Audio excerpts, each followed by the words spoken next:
There are many billboards in Times Square, some more intricate than others. I'm going to zoom in on one of them in particular here. That's going to give us a chance to look at some techniques. It's that one right there. One of Iron Man. Now again, this is the low-res version, so I'm going to zoom into the actual file, which I have open right here. There's the Iron Man, and when we're getting close on him, you see that there is a considerable amount of detail in the illustration itself.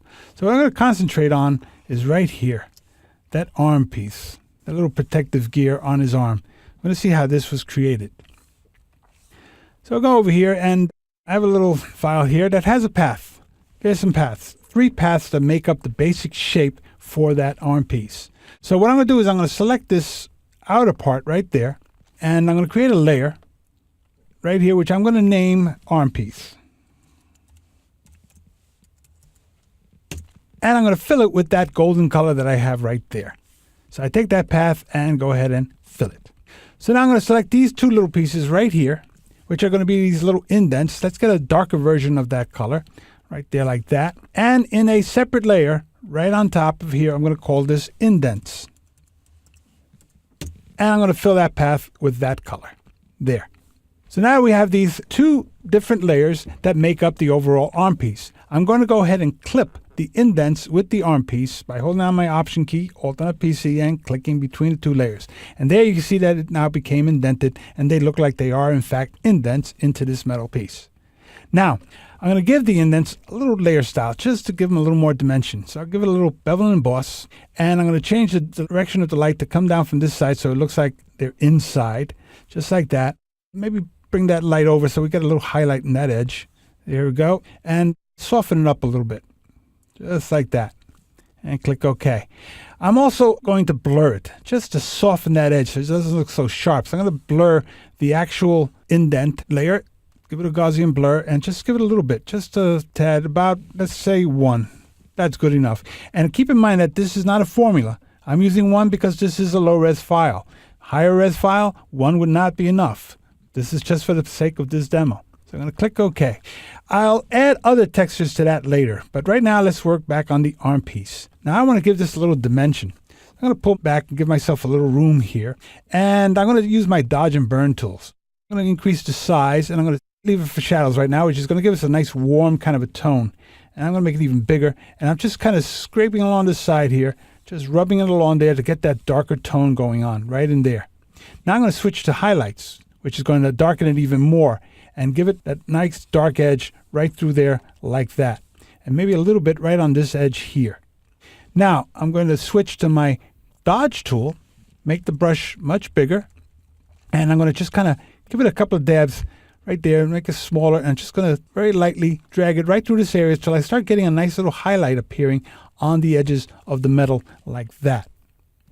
Now I might want to add a little more tonality to this. I might want to go in there and just add a little more burn right through there just to darken that even more, make it more dramatic.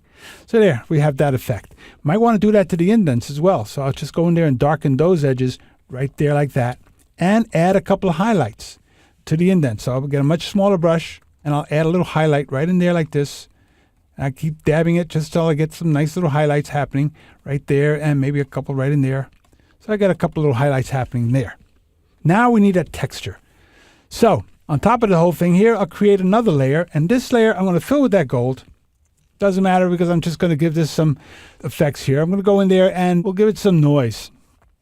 Add noise, a lot of noise, which is in monochromatic mode. So it's going to stay in those tones, and I click OK. And then I'm going to give this another filter. I'm going to go in there and give it a motion blur filter. The motion blur is going to streak it. I want it to go straight up and down, so I'll enter a 90 degrees, so it's straight up and down, and increase the distance. So now they became these long streaks. Click OK, and in my levels, I'm going to go into levels, and I'm going to increase the contrast to really bring out those lines, to bring out that texture. See, it's starting to look almost like wood. Click OK, and I have the texture that I want. So I'm going to put that in a multiply mode, so I can see the shapes underneath, and I'm going to bring down the opacity, so it's just a little hint of this texture right there like that. And then I'm going to clip it with the rest of the group here. So now I see it only inside. Now, it's not following the shape of my arm plate, so I'm going to now warp it to follow that shape. So I come over here and I say transform warp. Now I'm going to grab 4 outer handles, the points here and drag them so that they correspond to the four corners of the arm piece itself. Then I'm going to adjust the handles so that they follow that shape as well. You can see that they're all following right through there. Bring this over and bring this one down and bring this one in. And we're just going to kind of grab these points here and just kind of straighten them out until we have it just the way we want it, following the basic shape of the arm piece. And when I have it, I'll just hit return, and then it takes on that form. And we can bring that opacity down just a little bit more so that it starts to have the effect. We can even possibly try some of the others, like maybe overlay. Overlay gives us a nice little texture as well. The thing is that there's so many different modes, and depending on the colors that you use and the effect you're trying to get, the different modes will give you different effects to your different layers.